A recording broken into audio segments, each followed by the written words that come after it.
What to do with impatiens in the winter. Impatiens walleriana are the United States' most popular bedding plant, according to the Iowa State University Extension. With their dark, glossy leaves and bright blooms in a variety of colors, they are ideal not only for beds, but for container gardens and hanging baskets. Most gardeners consider them an annual and simply let them die after the first frost, but it's easy to overwinter impatiens indoors. Pots.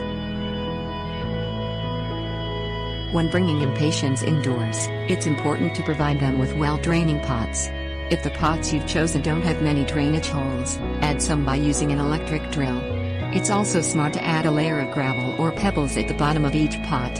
When potting impatiens, the West Virginia State University Extension Service recommends using soil composed of 2 parts loam, 1 part peat moss or leaf mold, and 1 part coarse sand. Lighting. Place impatiens in a room that receives plenty of natural light, but keep them away from direct sunlight. Alternatively, you can use a fluorescent shop light available at home improvement centers to give impatiens the light they need to survive the winter. Just be sure the light is at least 5 inches above the top of the plants at all times, and keep the light turned on for 12 to 15 hours each day. Grow lights aren't recommended, according to the Pittsburgh Tribune Review, because they will encourage blooming. Impatiens should rest during the winter. If the plants become leggy or pale, you know they aren't getting enough light. Watering. Overwatering is a common mistake when caring for impatiens indoors.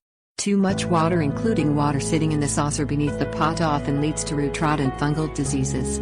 As a general rule, if the soil in the pot is dry a ½ inch down, it's time to water. Water thoroughly, until liquid begins flowing from the bottom of the pot. Once the pot is done draining, remove all standing water in the saucer.